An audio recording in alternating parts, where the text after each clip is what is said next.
All right, so what you're looking at here is all the pieces that make up a traditional laminated longbow. So these bows here that I build are fiberglass and wood composite. A lot of traditional bowyers build bows in this way. It's been done for a long time. So the main things that make up the limbs of a bow like this is these thin strips of fiberglass on the back and belly, and it's clear. So it being clear means once you glue it to whatever wood is underneath it, you'll actually see through the clear fiberglass and see the wood underneath it. So that's how you get a bow like this, where this you can see the yellow. This is Osage orange, which is a yellow colored wood. It just looks like it's just wood because you're seeing through the fiberglass, which is only like 40 thousandths of an inch thick. So this bow here has curly maple veneers underneath the glass. A veneer is just a thin piece of wood.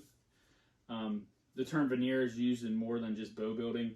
You know, veneers for furniture, plywood, etc. So on this bow, it'll actually look like the limbs are curly maple, which is very beautiful. It's very hard to tell without having glue on it or finish, but it'll really pop once it's glued up.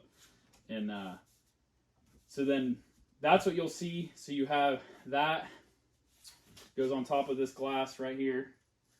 So on this yellow bow, it obviously was a veneer of Osage orange underneath the glass. This next piece that we're working from the back of the bow, which is facing away from you, in. So you had your glass, your veneer. This bow, they're 30 thousandths of an inch thick on the veneer. This is what we call a core. I use hard maple for all my cores and all my bows. A lot of people use bamboo. I just prefer hard maple because I can get it locally, and I kind of stick with the local hardwoods, you know, sourced here where I live in Indiana. So this is a tapered core, which actually starts with two separate pieces, kind of like this, and they have a taper ground in them, from the middle being the thickest, getting thinner as it goes outward, and then they're spliced together in the middle. So this is a tapered core, and the thickness of the core material is what changes the draw weight of the bow, because how thick the limb is will change how stiff they are. So that piece would go on top of there, which would be like what I would call the back core. And then this is just a piece of, this is not something you have to put in a longbow. This is just a piece of fiberglass material that helps with the rigidity of the limbs and the torsional resistance and stuff. Most guys don't put this in longbows. I just like to put it in all my bows. So then the riser would go on here. The riser is what the handle of the bow would be.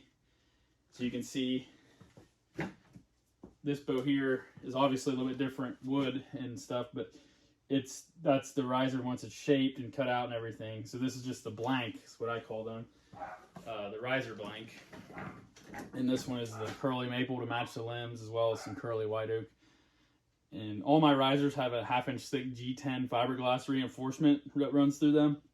G10 is a black fiberglass composite material that's very strong. It adds a lot of mass weight and strength to the riser or the handle section. So this would be glued in there also, obviously.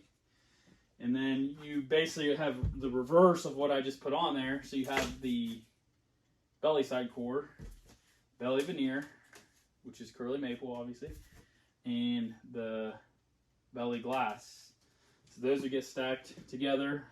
All these would have a thin layer of glue on them, and they would get stacked together like so. And they would be put in a form and compressed together.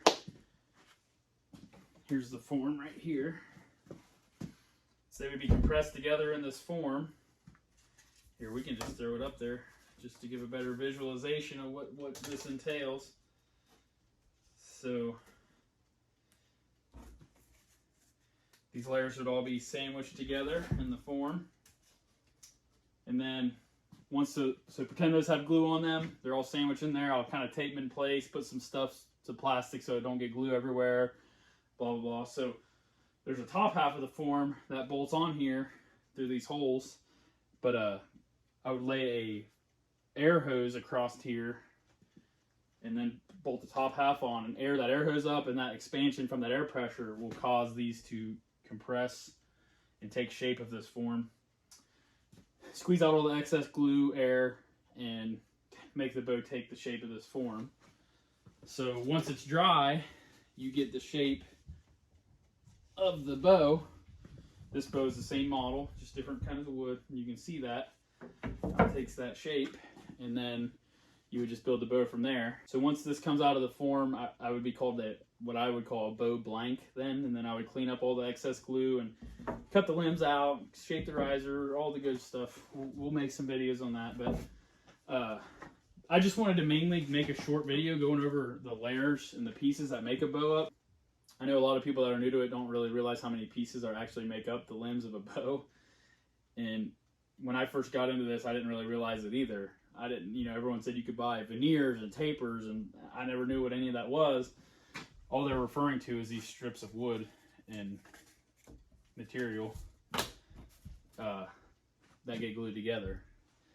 And you can do all kinds of stuff with this because your veneer is what you see, and it's very thin, so it doesn't do a lot for structure. So you can use some very spalted woods, stuff that's weak. Curly wood doesn't necessarily have the strongest grain, but since it's so thin with that much pressure and glue, it actually just basically stabilizes it by encasing it in resin, epoxy resin, and then the core is what does most of your work. So I'm going to get this bow glued up and probably make some more videos on that, but just kind of wanted to do a quick overview of the pieces that make up a longbow. So yeah, I'm going to get to gluing all these pieces together, get them in the form, aired up in the heat box to cure, and then the next steps will be cleaning that up and getting it ready for, profiling the limbs, shaping the riser, all the good stuff. To me, this is kind of like the hump of building a bow. Is once you get this glued up, then it's kind of all downhill from there. There's a lot of steps that go into making a riser like this with all these separate pieces, and getting all these pieces of wood cut out and ground to thickness, and getting everything ready and put together. So pretty excited to get this one together. I know this wasn't the best example, being that my veneers are the same kind of wood that the cores are. It's kind of confusing then, but just pretend like this wood right here is the variable. This could be anything you want to see in a bow.